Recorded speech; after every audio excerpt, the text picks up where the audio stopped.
I'm Jim Czek. You're watching Kelowna Now. I'm here with a couple of ex-big wheel media type people. I'm here with Kent Molgat, of course. He's with us all the time. And Mohini Singh. Both used to work together, too, in media. For a very long time. Yeah. You have lots of good stories about each other, I imagine.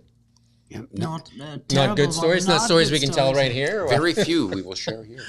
We're here. We're going to talk a little bit to Mohini about the transition from media to the other side of the desk, really, right? So, because you're used to asking the questions, and now you're the one that's responding to the questions. Correct. How's that transition been? I mean, it's been a few years now, right? What, 8, 7? Since 2011, yes.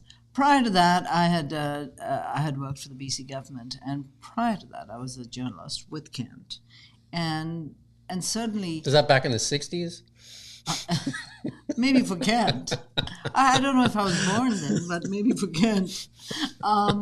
Let's see. What was your question? What was the question? Like the transition, like you're on one side of the desk and now you're on the other side of the desk. How is that? Does that give you more kind of like confidence in answering the questions because you know kind of what the questions are coming? Yes and no, because someone as astute as Kent knows where to pick up a point that you may have made and go after you. So go after you? Go after. Is that the feeling you get? Yeah, when yeah. Well, you are like an attack dog. Oh, that's and always so have not been, true. So. Well, he ended the career of a mayor in Vernon, I think. He did. Yeah. Very Sean Harvey. And then he ran into a pole. I've heard that Sean Harvey, the former mayor of Vernon's, doing okay now. He's doing very well, I hear. So honestly, I'm glad for that. And maybe all's well that ends well. Yeah.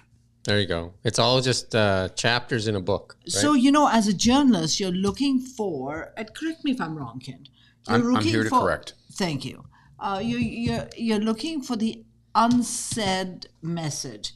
If you're interviewing someone and they don't answer directly and go round and round and round, and then you go out the back door trying to get at what you believe is a deeper story or the truth or the direct answer to your question, and you're looking for what is not being said. And there's a different line of approach as a journalist, and there's a different mindset when you go out in the field. Am I correct? Yes, but I think the mistake we don't want to talk about how to do an interview here, but I do think the mistake a lot of journalists make is to go straight to this kind of gotcha air about a question. If you want to get the person talking about a topic, just bring out the topic. Get them to speak about it. You're not out there to get them. What you want to do is get their thoughts on the important topic. And you do that with just being, Yeah, but that's true. But you also have to extract the truth. Right. And sometimes when you can't get it, then you just have to illuminate the fact that they are not speaking to the topic. And even if you don't, and you don't get it directly, you go around and around a little bit till you get to. I've watched a lot of those interviews that go around and around. Yeah, sometimes you're just circling the drain. But to get back to your question, as a elected official now, as a councillor. You are asking, when I'm asking questions of staff or the public in a public hearing, I'm asking questions with a different mindset. For me, now I have to think about what's good for our city, what's good for our citizens, what do we need, what is effective, and there's a bit of a mind shift there. You have a responsibility to 162,000 people. I do. Honestly, I don't think there's a big shift there. A journalist who is living and working in Kelowna should have exactly the same concerns. You're out there. When you're asking questions of an elected person, you're doing so on behalf of all the people that are served. True. But there is a different approach. You are trying to extract answers for the viewers or the listeners, correct? But you're also looking for something that may be beyond the obvious. Yeah, I think that I would sum it up a little differently. I would say that Kent would have a responsibility to the truth or accountability, and your responsibility would be to the ratepayers or the citizens of the city. It's a different type of focus, right? Because Kent's would be more narrow, where yours would be more long-term. I think that'd be a fair assessment, because his focus would be on a singular story, where you're trying to look at it a more holistic approach. Is how does this factor into the overall health or welfare of the city? Correct, right? absolutely. But Jim, I wouldn't refer to Kent as being narrow. He's Some people might consider him a little narrow-minded. He is a bit of a deep thinker, if he wants to be, and at times. But you guys have spent how many years together in the workforce together? 25. 25 years He together? had lots of hair on his head when Did he? Still do, up front. He's got more than I do. That's why I wear a hat. So, Kent, I have to say, was annoying, irritating, and fun to work with.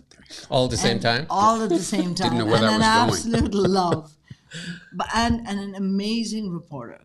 And I used to describe him as a dog with a bone. I would say that, I mean, I've said this publicly many times. Kent is, in my opinion, and it's just my opinion, the best reporter that we have in the Valley, right? So, I mean, I've said that to him, even though he and I kind of are at odds with each other, a bit sometimes, right? Kent certainly has always been a very, very good reporter. A dog with a bone. When he gets something in his head, he's after it. So, I think what would be nice to get from you a little bit is what this council is like. You've been on a few councils now.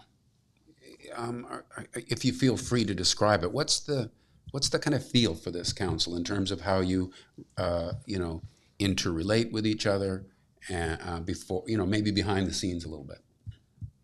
What's it like, this council? We're very diverse.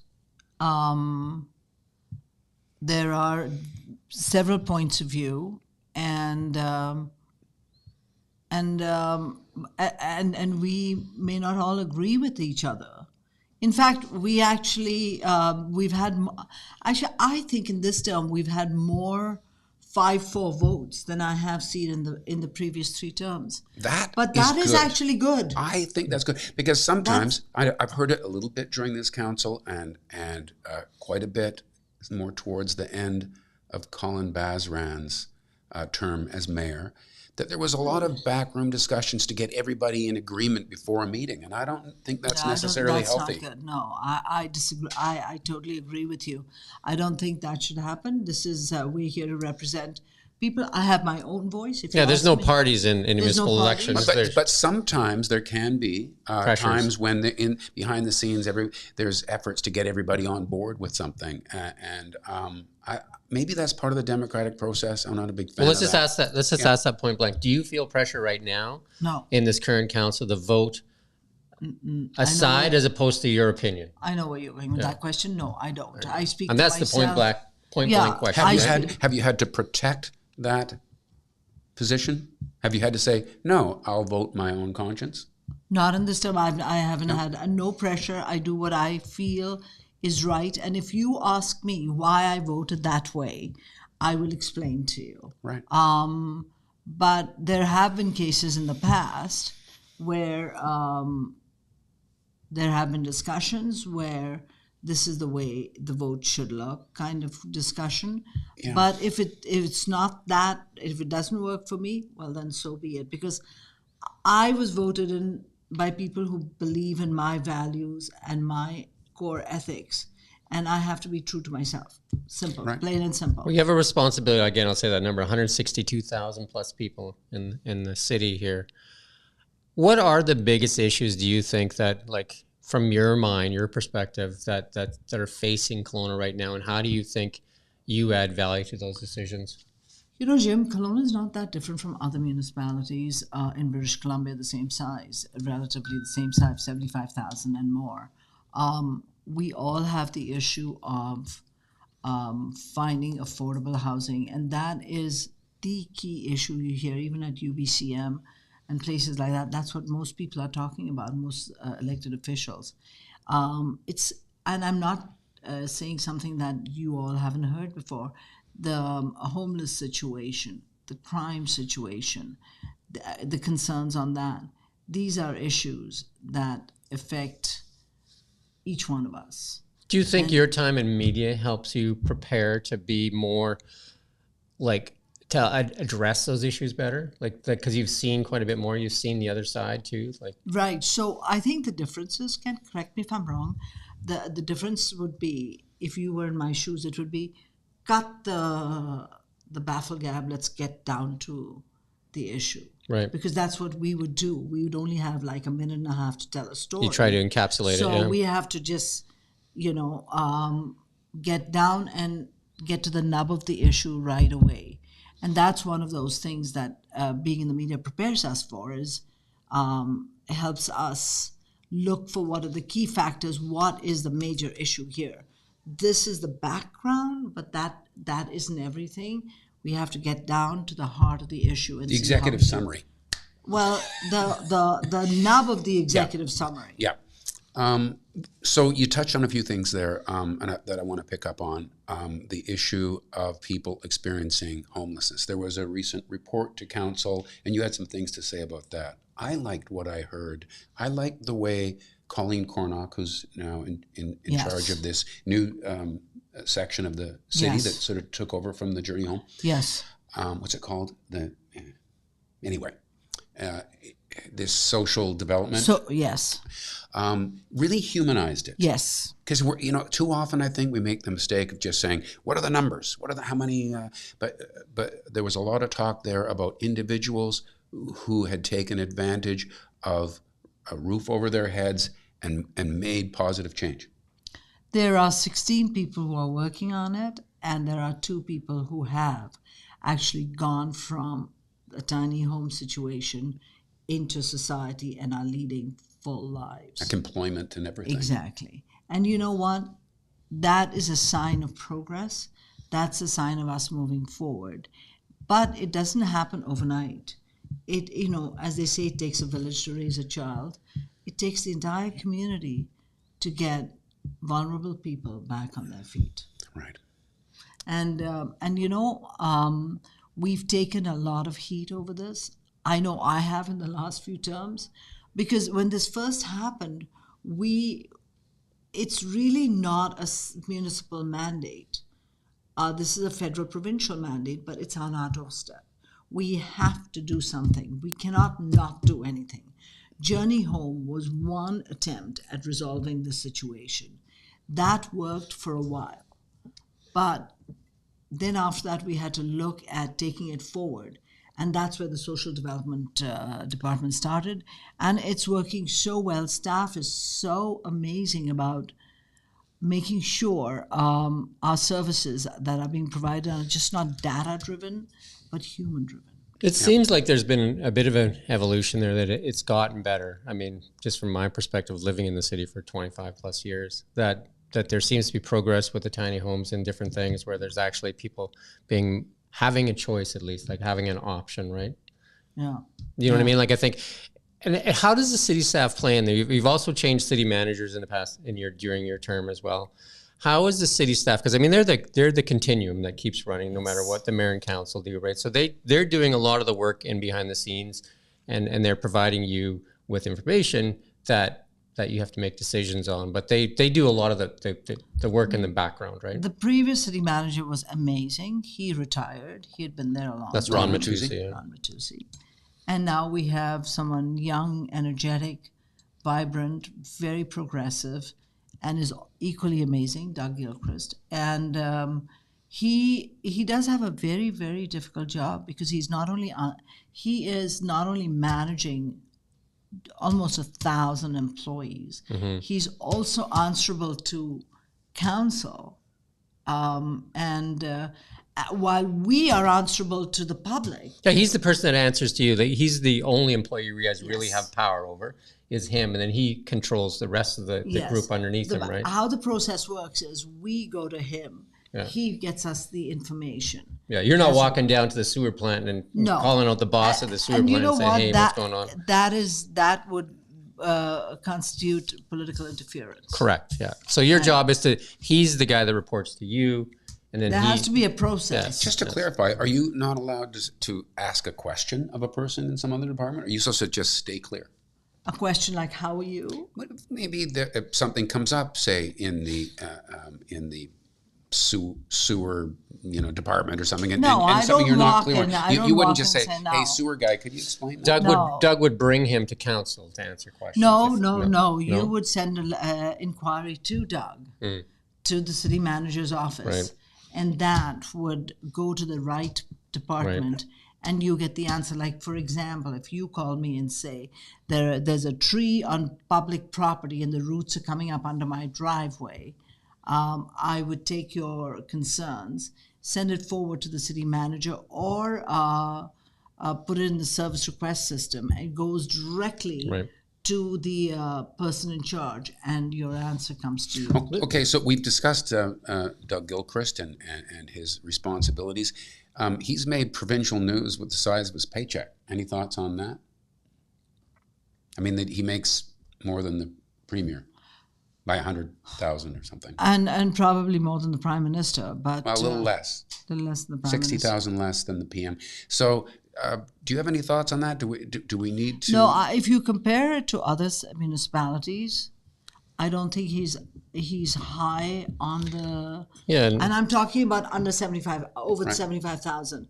Like I just mentioned. So you're saying this is just what it costs these days? This is the cost of. And then I did go, because Kent and I were talking prior, and I did show Kent that the previous manager was making close to this salary. So it's not like that. There's just some numbers being thrown out there that are, I think, a little off base of what it is, right? Correct. It may have been comparing his previous salary and his previous position or something like that, but there is no 55% increase, right, from what that position is paying. It does it does get approved by the audit committee. I mean, there are lots of eyes on this. Yeah. And for the amount of work he does, too. And it's all public, yes, and it has to be transparent. Yeah.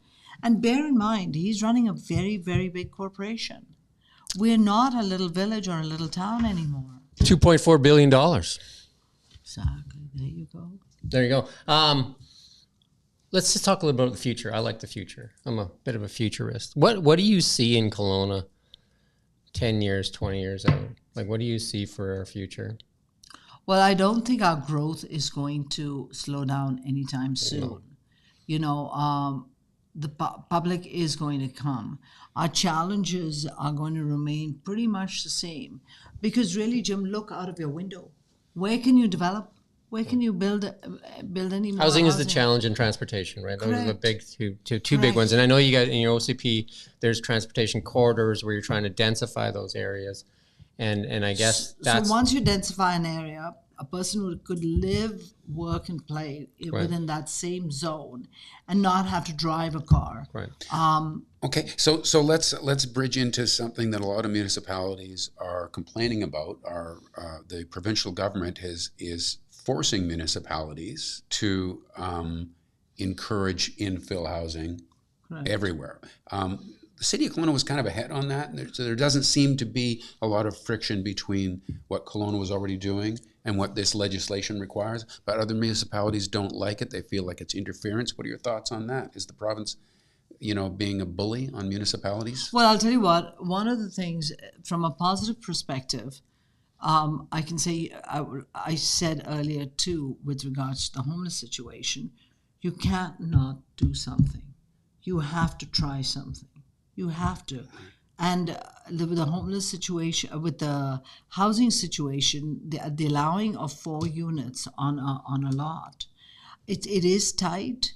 We are spoiled. We are privileged that we want to live in a home with a nice backyard, which you can play volleyball in on weekends. Maybe the reality is you'll have to have a shared backyard where you play volleyball. That privilege of having a lot of space around you may not be practical going forward. I mean, so we do live in one of the most desirable areas in Canada. And I don't think you can argue with the supply and demand. If you when we increase the number of housing units and keep doing that, eventually it could at least give some pressure towards easing this skyrocketing cost of housing. Right? Correct. By increasing the supply. That's the hope. But the terrible thing, the exasperating thing is quite often when we see an infill project, it only happens after a couple of maybe older homes where people were enjoying lower rent gets taken out. And it's like, to move 1 step or 2 steps forward, you got to take 1 step back each time. It is upsetting. I know, and we have had cases like that, and now we're looking at a couple of projects like that, and it does upset even me as a counselor, because where are the people who are living in say older homes or in mobile homes? Where are they going to go? There is no other place for them to go. Right.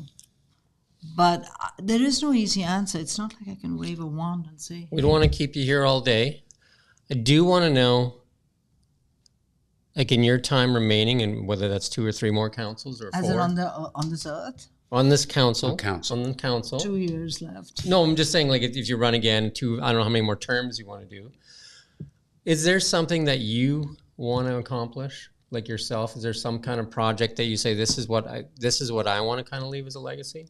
Well, you know what? I want us as a city to certainly be a utopic place to be, where we have a sense of inclusion, where we all come together in a healthy manner and celebrate each other. And maybe it's politically incorrect to say so, I personally hate to see protesters like the man who I'm treading on dangerous ground here, so because it might not be politically correct to say this, but the protesters outside the vaccine station and was screaming at a security guard because he was trying to protect a female journalist from being harassed, and the verbiage that was used. I've actually personally dealt with 5 or 6 cases of young students from India who have been assaulted on the streets. And this kind of thing I do not like to see. I would like to be the catalyst that builds a healthy community where we understand each other, live with each other, disagree. It's fine. Discourse is good. Discourse is good.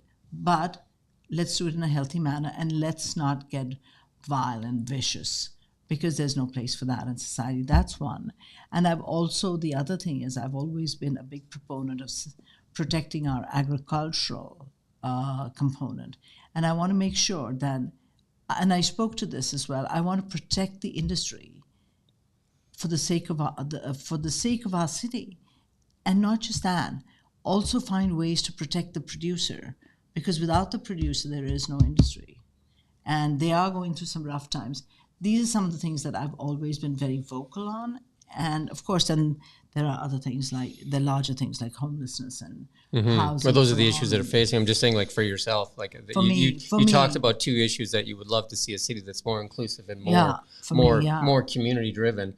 And then also now you're saying the agriculture, and we live in one of the best agricultural zones in British Columbia, other than the Lower Mainland, I guess. But because there are people that would right now say, if housing is the priority, why don't we take some land out of the LR? No, I'm just saying there's people out there that are saying that, though, right? So because there's land sitting there, and they would say, well, if that's the issue, right? So you're saying we must protect the LR. I must protect the LR. Utopic, you say? That could be your slogan.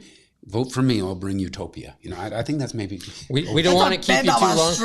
We've been at this for a while. Thank you, it's been fun. Is there anything else you want to leave us with? No, just thank you. Any embarrassing stories about Kent? Tons. Stop. $50 and I'll tell you. $50. And maybe if people send in the $50, we'll do another issue and we'll talk about some of those stories.